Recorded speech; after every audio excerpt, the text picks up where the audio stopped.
Eu trabalhei consertando computador 3 meses ganhando R$400. Depois aparece um processo por 13 anos. Quantos anos você tinha? Tinha 17 para 18. Algumas semanas com 18 anos.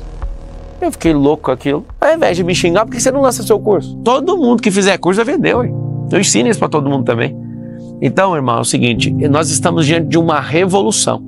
Só que para ter isso tem que ter uma revolta. E não é contra uma pessoa, não é contra um povo, é a favor do nosso futuro.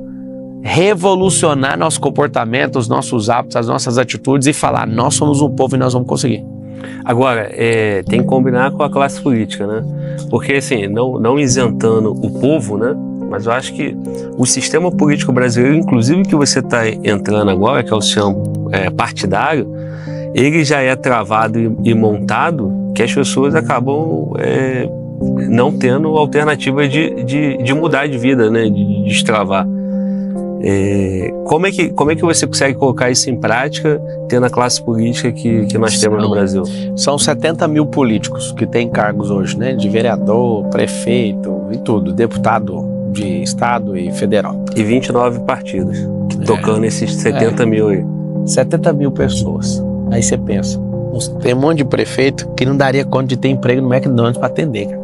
Ele não passaria no processo seletivo ali, mas ele é prefeito de uma cidade.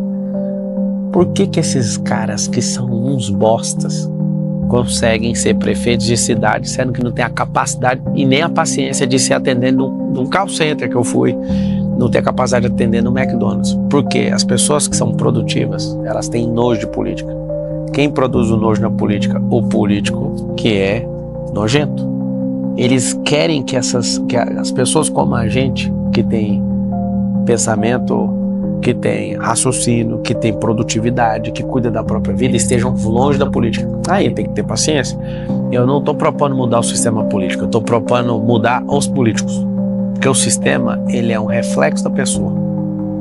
E aí, Marçal, 4 anos muda? Não, 8 anos, não, 12, não, 50. Só que nós precisamos ter um propósito como nação.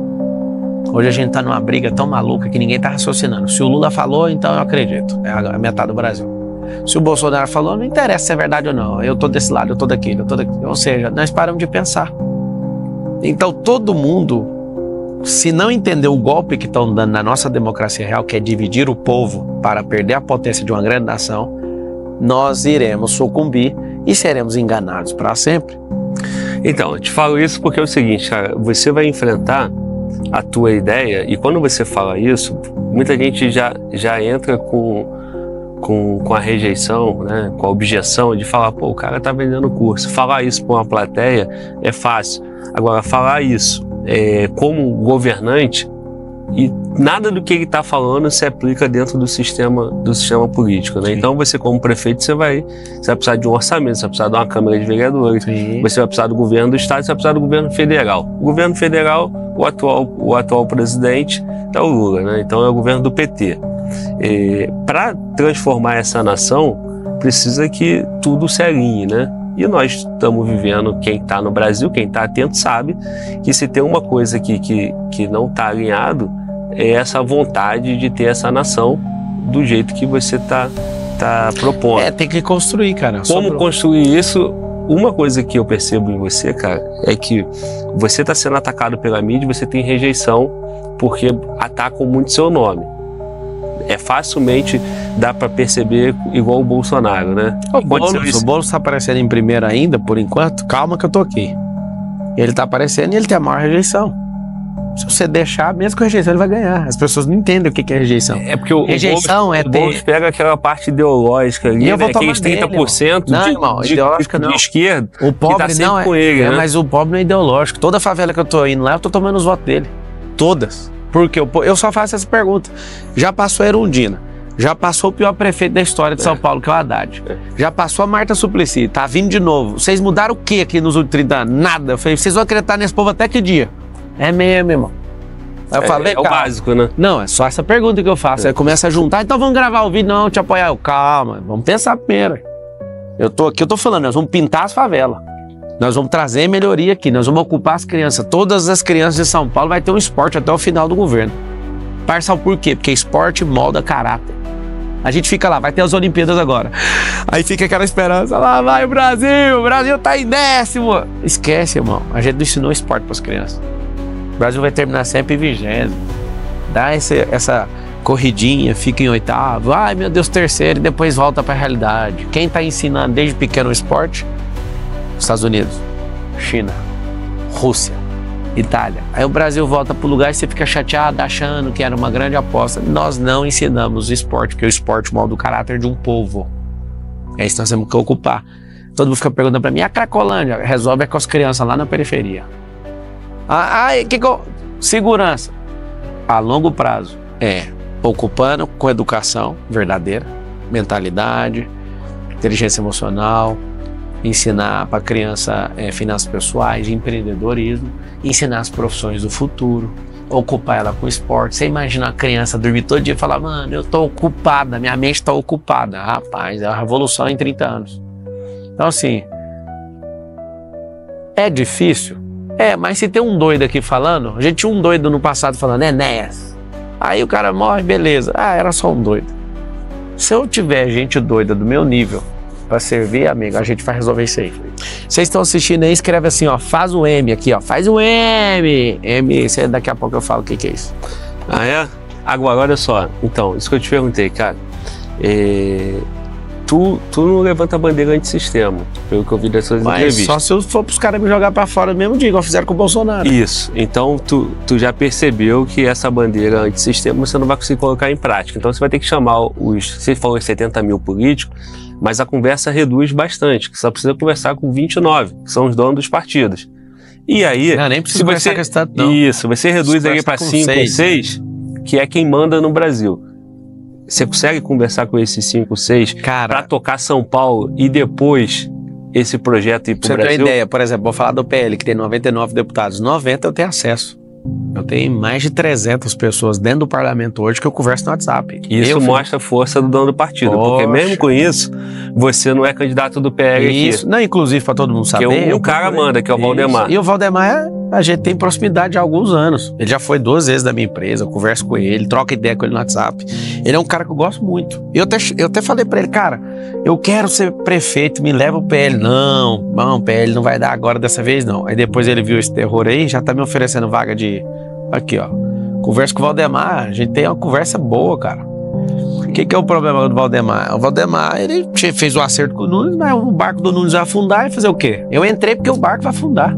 Pra quem tá em casa entender, cara, que tipo de acerto é esse que não acerto que fez o Bolsonaro dar uma granada na mão do Nunes, ele tá amarrado por enquanto. E eu que tenho que conquistar e resolver pro negócio acontecer. Porque, ó, nem o Bolsonaro botou um político padrão bolsonarista. Colocou e sacou. Quando eu vi ele sacando o Salles, eu vi o vácuo. E aí eu vi que o Boulos, ele é um cara sedutor e sem vergonha.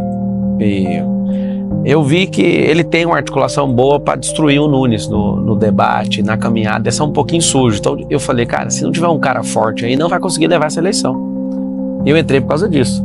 Quando sacou, por exemplo, se tivesse o Salles ali, eu não entrava. Não tinha espaço para entrar, entendeu? Então essa leitura, quando eu percebi, eu falei, cara, se eu não entrar, nós vamos perder a prefeitura para esse cara. E é engraçado, né? É igual na política, cara. Você quer mudar, vai levar alguns anos. O Lula vem destruindo o país já há algumas décadas, né? Desde a década de 80. Vem enganando o povo com essa conversa. Ele quer implantar o comunismo aqui, igual na Venezuela. Igual num monte de lugar que quebrou. Só que é o seguinte, o Boulos é um novo Lula. A gente precisa de parar um cara desse. Deixa ele lá no parlamento, passando pano pra rachadinha, levando verba para invadir terra dos outros e tudo. Agora, o que eu percebi é que o Nunes, ele não tem a pressão. Então me desculpa, não estou falando mal do cara. Ele não tem presença de comando, estado de presença, ele não tem tônus vital de um cara que é executivo. É um cara inteligente? Sim.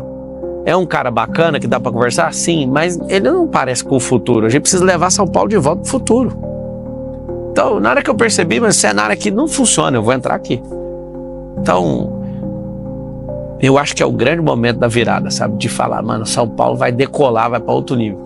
Mas tem muito bolsonarista que não te apoia, né? Cara, eu digo eleitor, né? Tá tudo sim. Como é que tu conquista o público do Boulos e o público bolsonarista? No final das contas, irmão, o público, na verdade, é um povo que vota por si próprio. Uma fala pode mudar um voto.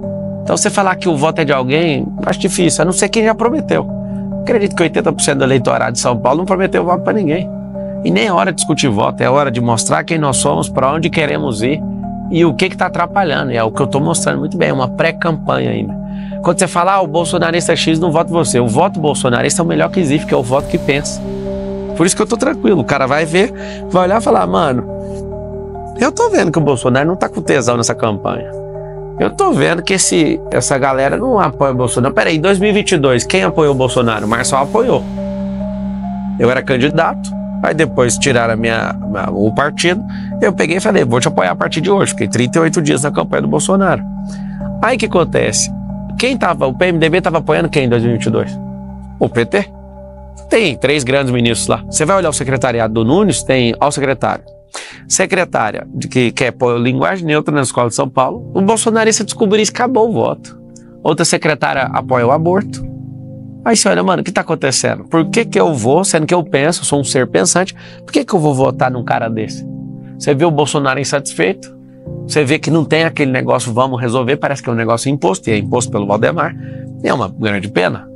Eu até, não sei se você chegou a ver o vídeo, eu falei em fevereiro, se não sair alguém à altura da cidade de São Paulo, que consiga ler o nível de riqueza, que tenha caridade com o povo mais pobre, que tenha de fato envergadura para levar a gente para o futuro, se não aparecer em 30 dias eu entro, não apareceu ninguém.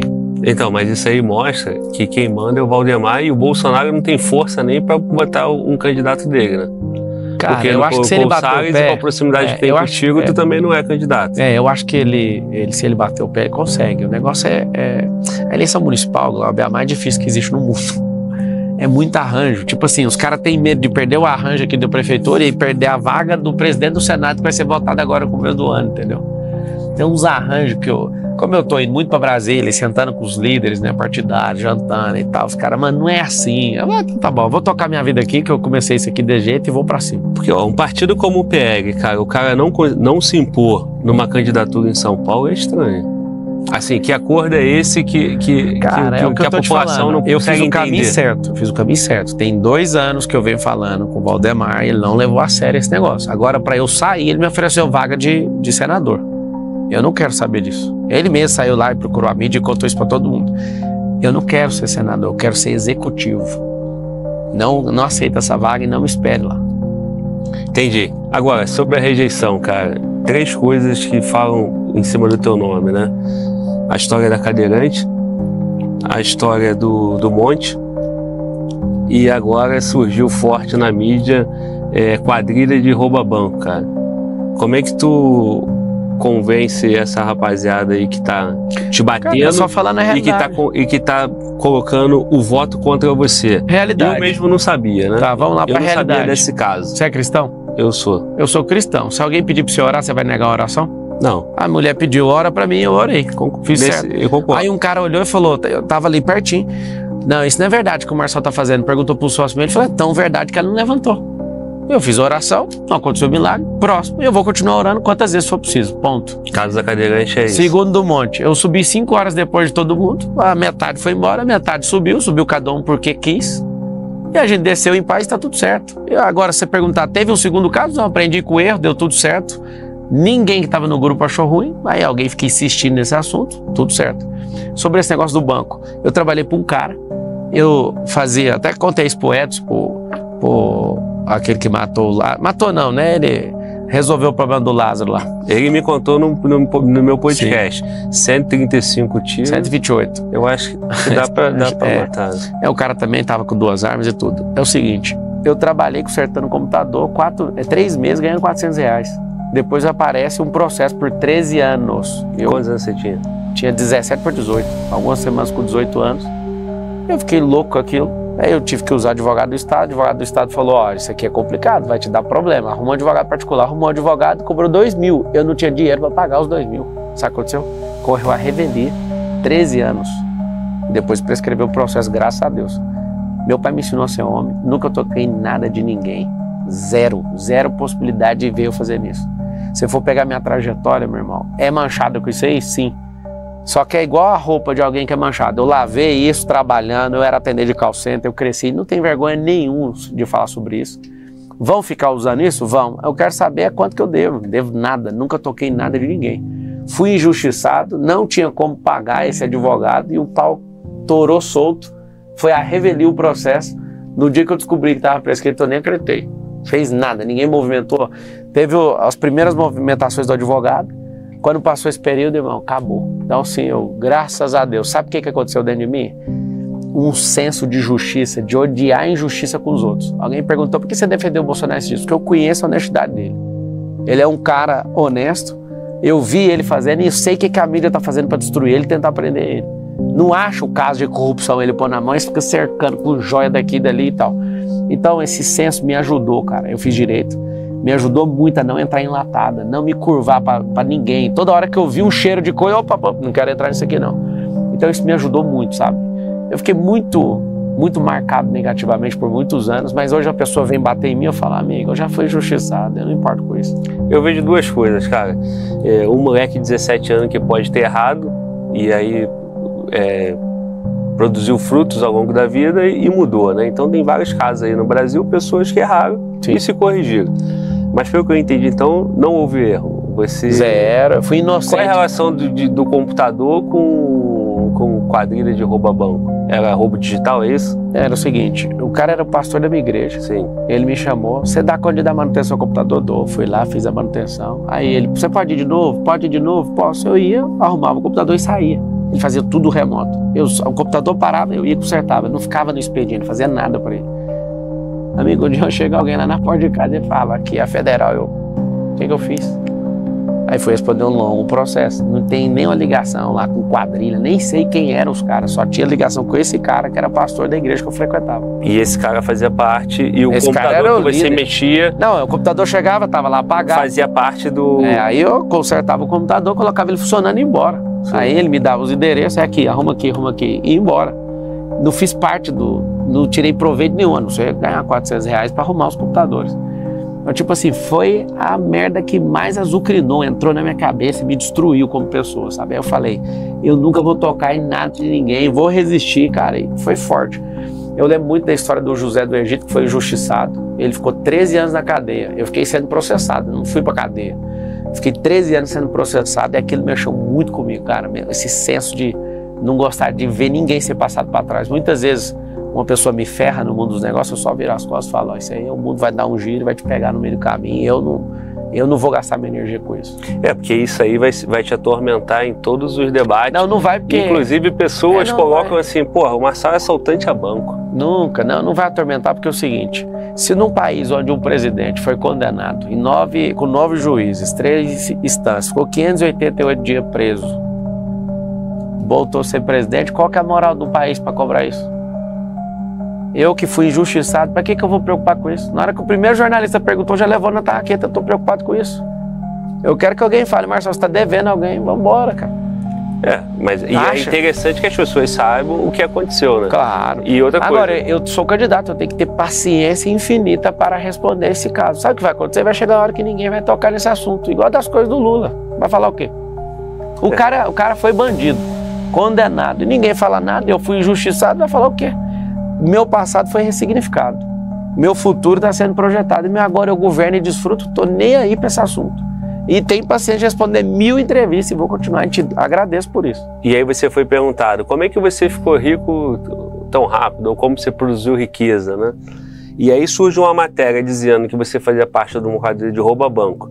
E depois você, jovem, com 37 anos, eu vi uma entrevista sua, estava com 37, né? Tem 19 anos desse fato. E 19 anos desse fato, e aí hoje você tem riqueza, o brasileiro, o paulista, entende que você roubou o banco lá atrás, com esse dinheiro você produziu riqueza. Inclusive a repórter te fez uma pergunta naquela sabatina do UOL, não sei se a intenção dela é essa, mas o tom da pergunta, para quem está com o pé atrás contigo, pensando no rouba-banco, o cara falou, porra, também, né? Ele fazia parte de quadrilha de rouba-banco. Sabe o que é interessante? Hoje eu tenho um banco, chama General Bank, está em fase de MVP. Esse assunto para mim, se você ainda está curioso, pode fazer a pergunta que você quiser. Eu já falei, passado é ressignificado. Acha o banco se eu estou devendo. Acha o banco, está resolvido.